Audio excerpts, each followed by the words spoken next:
Welcome to your favorite channel Chemistry with Swati, and today we discuss one important case based question of haloalkane and haloalines. How the question come? सबसे पहले जब भी हमको case based question आता है हमको क्या करना चाहिए, उस क्वेश्चन को हमको 2-3 बार बहुत अच्छे से पढ़ना चाहिए और उसमें से हमको कोई एक लिंक ढूंढनी पड़ेगी कि कैसे क्वेश्चन को सॉल्व करना है।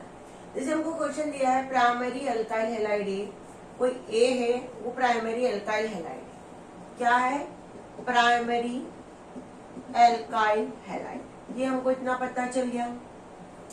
C4H9 उसका फॉर्मूला है, C4H9Br इस फॉर्मूला।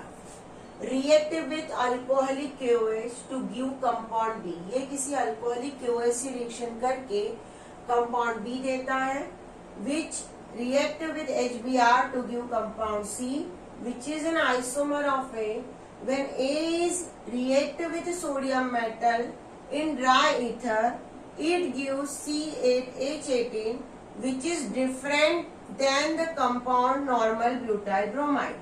अगर हमारे दिमाग में C4H9Br आता है तो हमको सबसे पहले कैसा होता है कि ये होगा स्ट्रक्चर, पर ये कह रहा है कि वो नॉर्मल ब्यूटाइल ब्रोमाइड से डिफरेंट है, कंपाउंड है, लेकिन वो प्राइमरी अल्काइल हैलाइड है। हम इसका एक दूसरा स्ट्रक्चर बनाने की कोशिश करेंगे।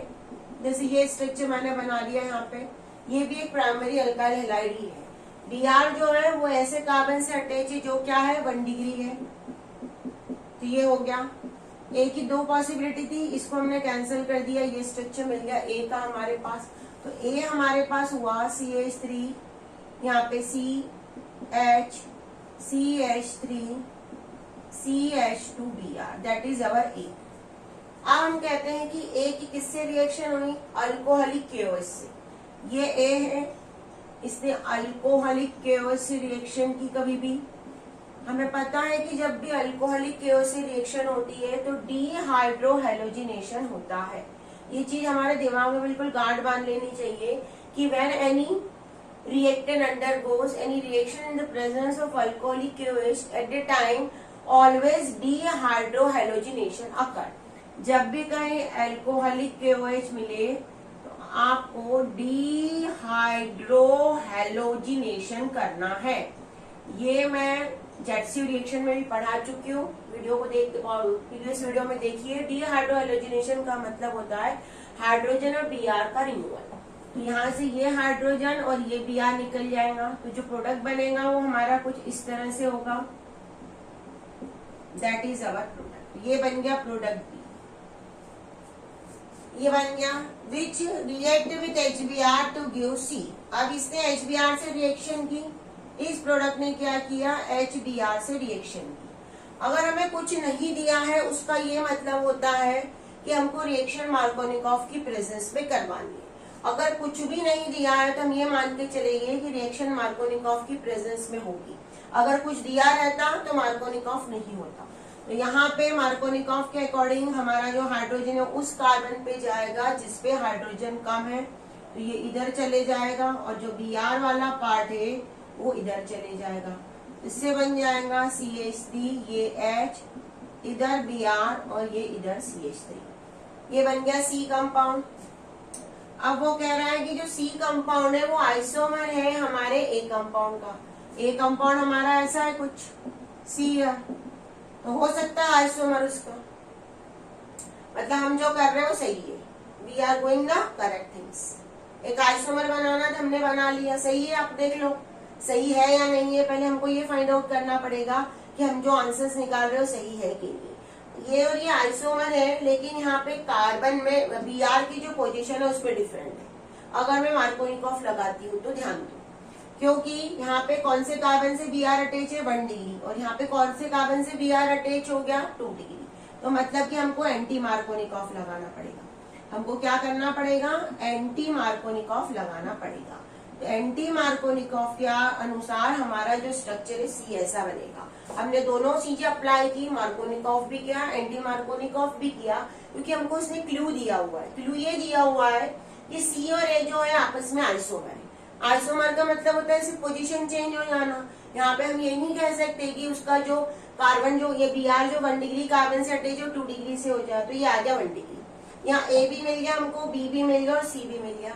अब वो कह रहा है कि जो A कंपाउंड है उसने, ये जो A है हमारा, वो सोडियम मेटल के साथ ईथर से रिएक्शन करता है, मतलब वुड्ज रिएक्शन होगी और उसका जो प्रोडक्ट बनेगा वो C8He18 होगा। जो प्रोडक्ट बनने वाला उससे टोटली डिफरेंट होगा। इसका जो प्रोडक्ट बनेगा उसके कंपेयर में ये जो प्रोडक्ट बनाएगा डिफरेंट होगा। तो इस वीडियो को पॉज करके इतना नोट कर लीजिए। लास्ट वाला हम फाइंड आउट करेंगे कि कैसे होने वाला है। तो उसने कहा कि ये जो रिएक्शन करेगा C, यानी ए जो भी रिएक्शन करेगा इसकी वुड्ज से रिएक्शन करवाओ। तो ये हम ए पकड़ लेते हैं। जो ए है ये क्या है हमारा CH3, यहाँ पे C, इधर HCH3, ये C, ये H, ये Br और इधर भी आ जाएगा H। कुछ नहीं है, मतलब क्या है H। इसकी मुझे रिएक्शन करवानी है वुड्ज से। वुड्ज यानी 2Na। वुड्ज का मतलब क्या होता है 2Na।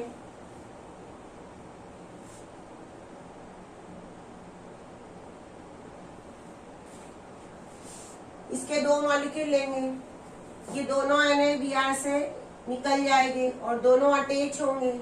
जब वो अटैच होंगे तो क्या प्रोडक्ट बनेगा, हमको ये निकालना है कि अटैचमेंट से प्रोडक्ट क्या बनने वाला है।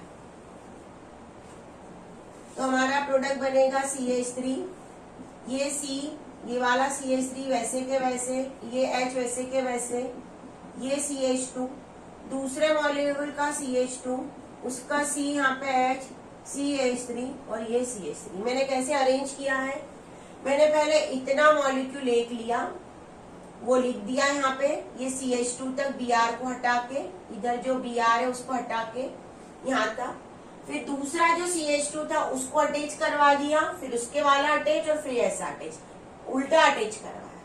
ये जो प्रोडक्ट बना इसका नाम क्या होगा 1 2 3 4 5 6, इसका नाम होगा 2,5 डाइमिथाइल हेक्सेन। और अगर हम नॉर्मल ब्यूटाइन करवाते C4H9 जो 1 डिग्री वाला अटैच करवाते हम Na के साथ, तो हमको जो प्रोडक्ट मिलता वो एक स्ट्रेट चेन मिलती ऐसी 8 कार्बन की, ये ऐसी मिलती। और उसने कहा है कि हमको जो स्ट्रक्चर मिलने वाला है वो नॉर्मल नहीं मिलने वाला है, इसीलिए हमने कहा कि ये नॉर्मल वाला अल्काइल हैलाइड नहीं होगा, ये इस वे में कोई अल्काइल हैलाइड होगा। तो हमारे पास हर एक आंसर आ गया।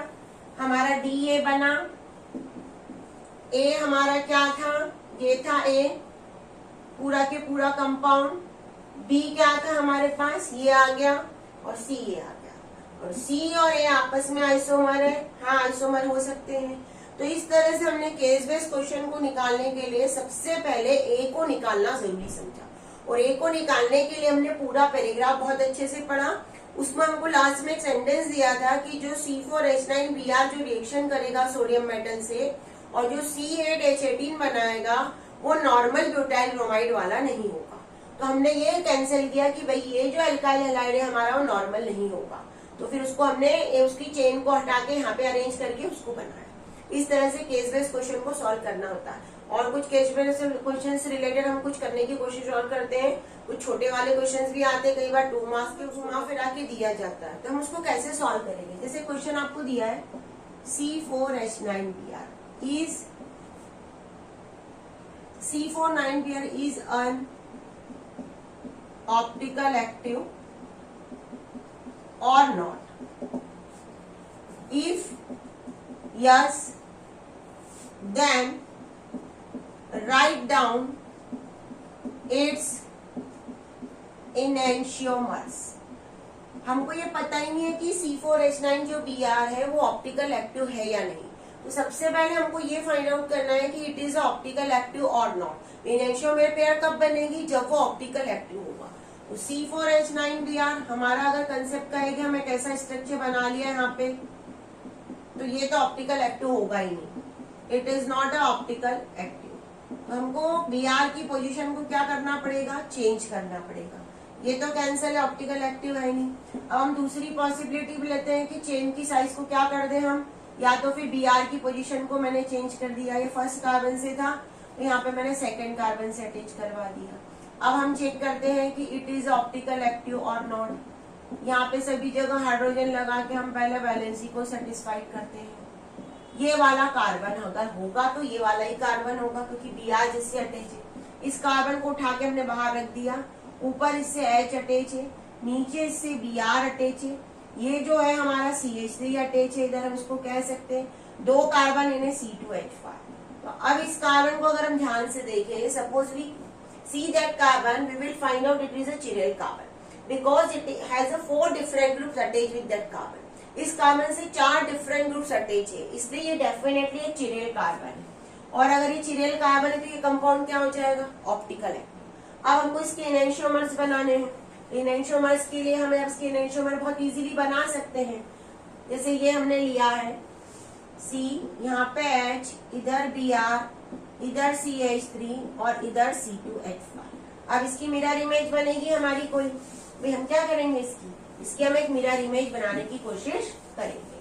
तो कैसे होगा, सुपर इम्पोजेबल की non superimposable? Non superimposable. Enantiomers का मतलब ही होता है नॉन सुपर इम्पोजेबल इमेज, ऐसी इमेज जिसको उठा के रख दिया हमने तो वो एक दूसरे को ओवरलैप ना कर सके।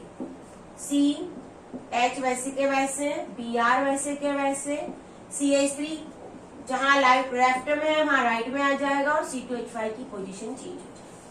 तो ये जो स्ट्रक्चर है इसको अगर आप मिरर के सामने, ये क्या है मैंने जो बनाया, ये क्या है, it is a mirror, it is a mirror. इसको मिरर के सामने रखा तो H और Br की पोजीशन तो चेंज नहीं होगी, CH3 और C2H5 की पोजीशन चेंज हो जाएगी।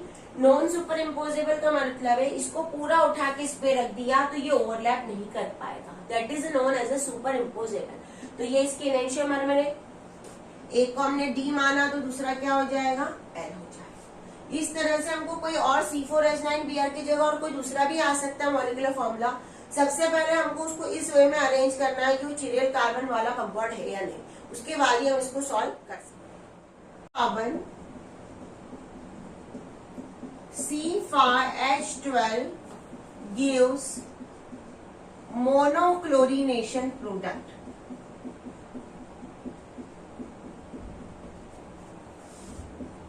And so identify the compound. हमको एक क्वेश्चन दिया है कि C5H12 जो है वो मोनोक्लोरिनेशन प्रोडक्ट ही देता है, मतलब एक जैसा ही क्लोरिनेशन प्रोडक्ट देगा। तो उस कंपाउंड को हमको आइडेंटिफाई करना है। अगर हम नॉर्मल C5H12 बनाए तो हमको एक ऐसा कुछ स्ट्रक्चर मिलेगा। अब यहाँ पे ये जो कार्बन है हमारा 1 डिग्री है तो ये भी 1 डिग्री है, ये जो कार्बन है और ये जो कार्बन है ये क्या है, दोनों 2 डिग्री है और ये वाला 3 डिग्री है। तो यहाँ पे हमको तो 3 डिफरेंट प्रोडक्ट मिलेगी अगर हम इसका क्लोरिनेशन करवाए तो, और वो कह रहा है कि हमको मोनोक्लोरिनेशन प्रोडक्ट मिलने वाले हैं। तो इस मोनोक्लोरिनेशन प्रोडक्ट करने के लिए हम सबसे पहले इसके कुछ स्ट्रक्चर्स को अरेंज करेंगे। जैसे मैंने एक स्ट्रक्चर किया, अब हम कार्बन की चेन को छोड़ के यहाँ पे एक और चेन ऐसी बना ली, इसके कुछ आइसोमर्स बना के चेक करेंगे। जब इसके आइसोमर्स बनाए तो ये भी 1 डिग्री है, ये भी 1 डिग्री है, ये वाला क्या है 2 डिग्री है और ये वाला 3 डिग्री है। तो यहाँ पे भी 3 डिफरेंट प्रोडक्ट मिल सकते हैं, तो ये स्ट्रक्चर भी हमारा सही नहीं है। फिर हमने क्या किया, हमने और इसको तोड़ा, हमने चेन को ऐसा कुछ तोड़ा, चेन को तोड़ तोड़ के देखते जाओ। ये CH3 और ये CH3 चारों एक जैसे ही है, 1 डिग्री ही है, तो मतलब कि यही देगा। अब इसका हमने करवाया क्लोरीनेशन सनलाइट की प्रेजेंस में। क्या करवाया, सनलाइट की प्रेजेंस में इसका हमने क्लोरीनेशन करवाया। तो जब हम इसका क्लोरीनेशन करवाएंगे तो कोई भी हाइड्रोजन निकल सकता है क्लोरीनेशन में, कोई भी साइड से, और उसका नाम जो रहेगा वो एक जैसा ही रहेगा, कोई भी जाए। जैसे CH2Cl इधर का गया, इधर का जाएगा तो भी CH2Cl ही है, इधर का जाएगा तो भी CH2Cl और इधर का जाएगा तो भी CH2Cl है, क्योंकि तीनों जो चारों जगह के जो हाइड्रोजन है वो 1 डिग्री है, वो कहीं से भी हम उसको चेंज करें, ये भी 1 डिग्री, ये भी 1 डिग्री, ये भी 1 डिग्री। तो हमारा जो प्रोडक्ट है वो कहलाएगा नियोपेंटेन, सॉरी रिएक्टेंट जो है वो कहलाएगा, हाइड्रोकार्बन को आइडेंटिफाई करना है तो दैट इज अ नियोपेंटेन और 2,2-डाइमेथाइल प्रोपेन, 2,2-डाइमेथाइल प्रोपेन। इस तरह से क्वेश्चन करने के लिए हमको लॉजिकली किसी भी स्ट्रक्चर्स को अरेंज करते आना चाहिए। आपको स्ट्रक्चर को इस वे में इतने अच्छे से बना के आना चाहिए कि कोई भी स्ट्रक्चर हमारे पास आ गया हमको गिव रीजंस क्वेश्चंस हमको एग्जाम में, उसमें हमको रीजन को एक्सप्लेन करना होता है कि ये ऐसा है तो क्यों है। मैंने एक पैटर्न आपको बताई थी कि किस तरह से एग्जाम में क्वेश्चन आते हैं, तो उसका एक पार्ट है गिव रीजन। इसे लिखा why vinyl halide is less reactive than vinyl halide is less reactive than C2H5Ca। तो सबसे पहले विनाइल हैलाइड का स्ट्रक्चर हमको बनाते आ जाएगा, CH2 डबल बॉन्ड CHCl ये है। अब यहाँ पे जो ये क्लोरीन है, ये क्लोरीन एक कॉन्जुगेटेड सिस्टम से अटैच है। क्या है? कॉन्जुगेटेड सिस्टम से अटैच है। डबल बॉन्ड, सिंगल बॉन्ड, फिर डबल बॉन्ड। जब भी सिंगल और डबल बॉन्ड अल्टरनेट में अरेंजमेंट हो तो उसे कहते हैं कॉन्जुगेटेड सिस्टम। तो ये कॉन्जुगेटेड है। अब ये कॉन्जुगेटेड होने की वजह से क्या होगा, यहाँ पे क्लोरीन के पास इलेक्ट्रॉन है, उसके इलेक्ट्रॉन यहाँ आ गए, तो ये डबल बॉन्ड इलेक्ट्रॉन यहाँ शिफ्ट हो गए, तो इससे एक रेजोनेंस स्ट्रक्चर बन जाएगा। क्या हो जाएगा? इससे रेजोनेंस स्ट्रक्चर बन जाएगा। और जब भी ये रेजोनेंस बन गया इसका, it is a resonance structure, और रेजोनेंस स्ट्रक्चर आ गया मतलब क्या होगा? C और Cl के बीच में क्या हो जाएगा?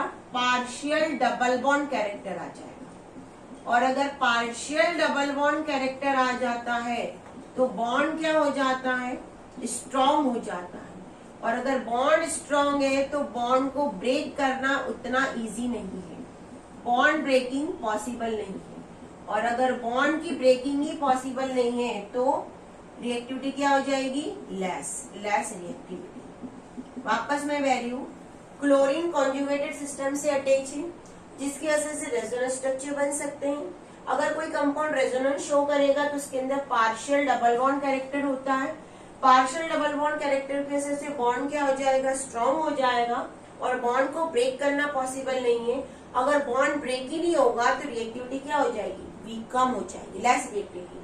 Chlorine attach with a conjugated system in a vinyl chloride. Due to that, there is a possible resonance structure of that, and due to resonance, there is a rise of partial double bond character between C and Cl. Due to that, bond is strong and it is very difficult to break the bond. That's why vinyl chloride is a less reactive than C2H5Cl. C2H5Cl में तो single bond है, कुछ भी सोचने का काम नहीं है, कोई पार्शियल डबल बॉन्ड कैरेक्टर नहीं है, Cl निकल सकता है आराम से। तो इस तरह से गिव रीजन वाले क्वेश्चन हमको लॉजिकली सोच रहे हैं, उसके बाद ही उसके आंसर्स लिखने हैं, क्योंकि प्रैक्टिकली आपके लिए इतना पॉसिबल नहीं है कि बहुत सारे गिव रीजन क्वेश्चन हम पढ़ सके। हमको हमारी कंसेप्चुअल स्टडी को इस वे में करना है कि हमको हर कंसेप्ट का आंसर समझना है। एक क्वेश्चन आता है कई बार एग्जाम में, why Grignard reagent prepared in Grignard reagent prepared in anhydrous condition। Grignard reagent को anhydrous condition में क्यों बनाया जाता है? उसका रीजन ये होता है कि जो CH3MgBr जनरली होता है Grignard reagent, methyl magnesium bromide,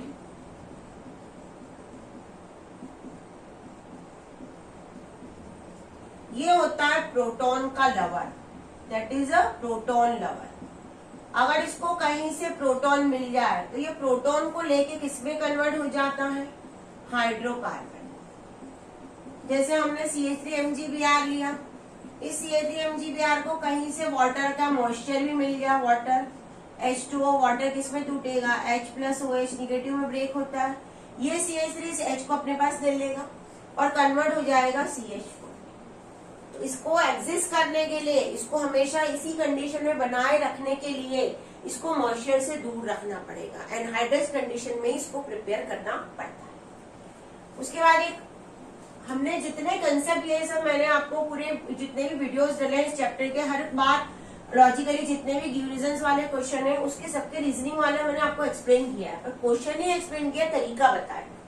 एक और क्वेश्चन आता है, भाई para isomer has high melting point as compared to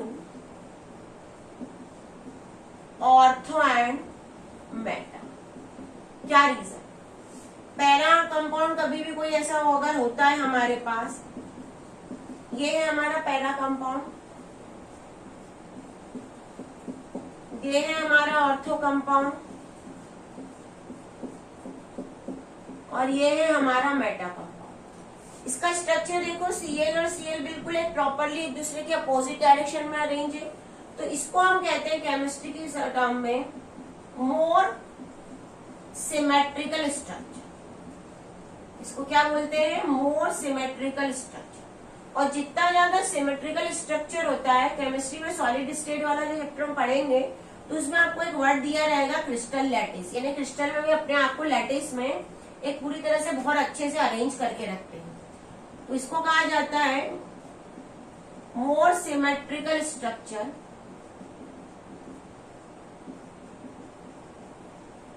and arrange in crystal lattice,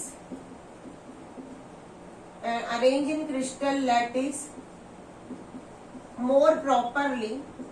अब अरेंज ही प्रॉपरली है तो उसको ब्रेक करने के लिए क्या होगा? उसका मेल्टिंग एंड बॉइलिंग पॉइंट क्या होगा? हाई होगा, क्योंकि उसको ब्रेक करने के लिए ज्यादा हमको एनर्जी देनी पड़ेगी। तो इस तरह से रीजन क्वेश्चन बुक के मैंने जितने भी वीडियोस बनाए, डिफरेंट मेथड्स, प्रिपरेशन मेथड्स हो या फिर फिजिकल प्रॉपर्टीज हो या केमिकल प्रॉपर्टीज हो या कुछ इंपॉर्टेंट कंपाउंड्स हो जैसे गिरनार्ड रिएजेंट, वहीं से आते हैं। उन टॉपिक को पढ़ाते समय पैरेलली मैंने हर एक टॉपिक को आपको एक्सप्लेन किया हुआ है, उसी को बहुत अच्छे से पढ़ते रहिए। लॉजिकली पूरे क्वेश्चंस को पढ़ने की जरूरत नहीं है, हम इतने पूरे क्वेश्चन को प्रिपेयर नहीं कर सकते, हम कुछ ही क्वेश्चंस को पढ़ सकते हैं।